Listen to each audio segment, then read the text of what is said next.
Argentina জিতেছে ৩ গোল করে। আমাদের সাথে যুক্ত আছেন বিপ্লব ভট্টাচার্য, সাবেক অধিনায়ক বাংলাদেশ জাতীয় ফুটবল দলের। অনেক ধন্যবাদ বিপ্লব ভট্টাচার্য যুক্ত হয়েছেন। প্রথমত খেলা কেমন দেখলেন?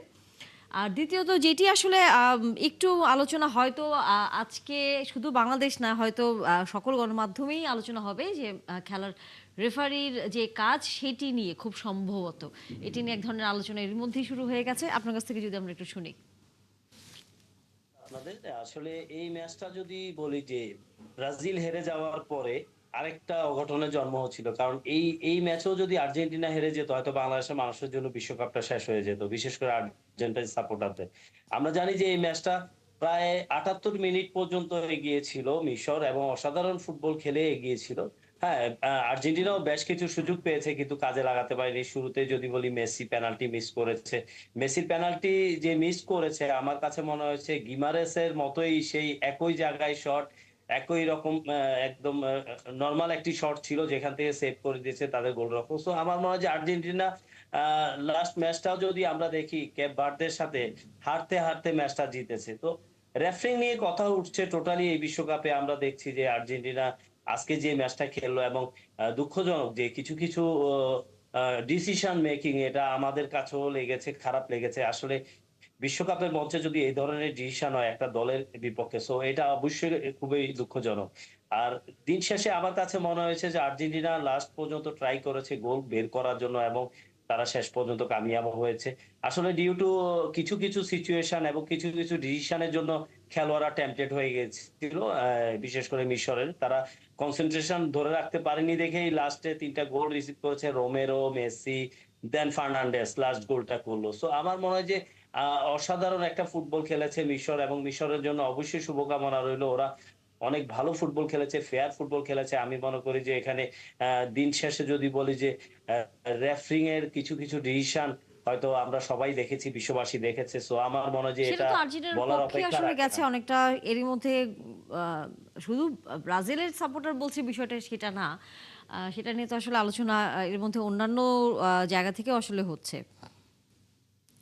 যে ডিউ টু দেখুন আমি নিজেও ব্রাজিলের সাপোর্টার, হ্যাঁ? জি। আসলে আমাদের বাংলাদেশের মানুষের একটা আবেগ আছে যে হাজার মাইল দূরে দুটো দেশ থাকে কিন্তু আমরা সাপোর্ট করি ক্রেজি সাপোর্টার হিসাবে। বিশ্বে মনে হয় আর্জেন্টিনা, ব্রাজিলের সাপোর্টাররাও এত ক্রেজি না যারা আমরা ব্রাজিল, আর্জেন্টিনা ফ্যান। সো আমার মনে হয় যে ব্রাজিল হেরে যাওয়ার পর ব্রাজিল লাস্ট ম্যাচটা যদি আমরা দেখি যে তারা হেরে গেছে কিন্তু ভালো খেলেছে। বেশ কিছু সুযোগ পেয়েছে, গোল করতে পারেনি। আজ কিন্তু আর্জেন্টিনারও কিন্তু সেই পথে হাঁটছিল। আমার কাছে মনে হচ্ছিল। যত সময় যাচ্ছিল গোল পাচ্ছিল না, একের পর এক মিস করছিল। সো দিন শেষে সেই মেসিকে দেখেছি যে ত্রাতা হতে। মেসি কিন্তু দিন শেষে যে ২-২ গোলে ড্র হয়ে গেল। মেসির গোলটা ছিল এতগুলো ডিফেন্ডারের মাঝখান থেকে গোল করেছে এবং লাস্টে আমরা রোমেরোর গোল দেখলাম। তো আমার মনে হয় যে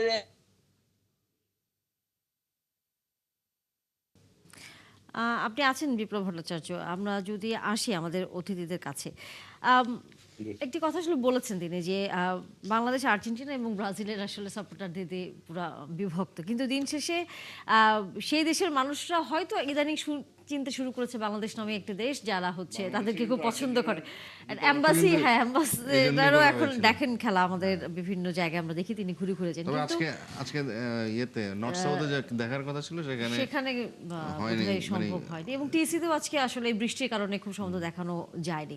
কিন্তু যেটি হচ্ছে কথা যে আমরা অবশ্যই ওদেরকে ভালোবাসি কিন্তু আমাদের নিজেদের দেশের যে খেলা সেটি এখনো আসলে পিছিয়ে আছে।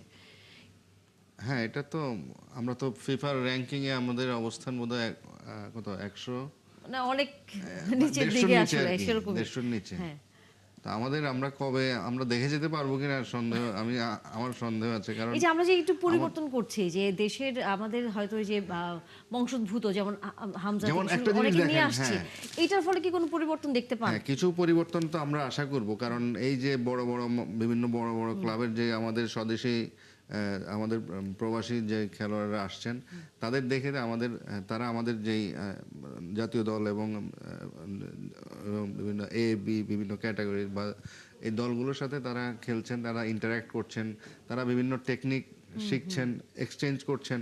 তো আমার যেটা মনে হয় যে একদম যেভাবে আমরা ক্রিকেটকে আমরা ফোকাস করে উঠে মানে ক্রিকেটকে আমরা উঠাতে গিয়ে আমার ধারণা আমরা ফুটবলকে ইগনোর করে ফেলেছি বিভিন্ন কারণে বিভিন্ন বিষয়ে। তো এই জায়গাটা শুধু থেকে ফুটবল না, আমাদেরকে আমরা তো ফুটবলের প্রতি একসময় আমাদের শুটিং ডেডিকেটেড। আর্চারিতেও অনেক তবে ভালো একটা ছিলাম। জিনিস ভালো, সম্প্রতি আমরা যেটা দেখেছি যে আপনার 22.5 লাখ, 65,000 স্কুলের 22.5 লাখ প্রাথমিক গোল্ড কাপ একটা হয়েছে, সেখানে কিন্তু 65,000 স্কুলের 22 লাখ, 22.5 লাখ শিক্ষার্থী অংশ নিয়েছেন। তো এটা অত্যন্ত ভালো একটা দিক।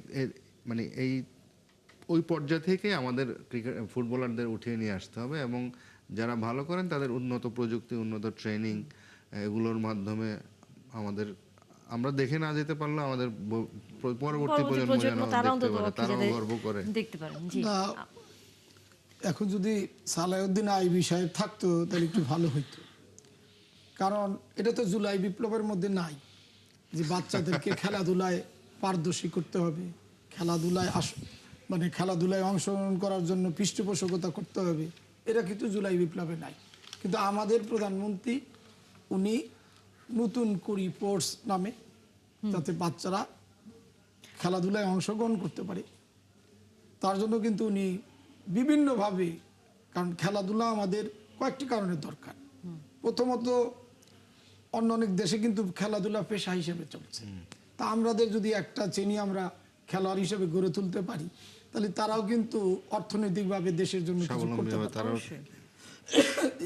দ্বিতীয়ত আসেন আমাদের যে নেশার যে ব্যাপ্তি, আমরা যদি নেশার থেকে আমাদের আগামী প্রজন্মকে রক্ষা করতে চাই, তাহলে কিন্তু খেলাধুলার কোনো বিকল্প নাই।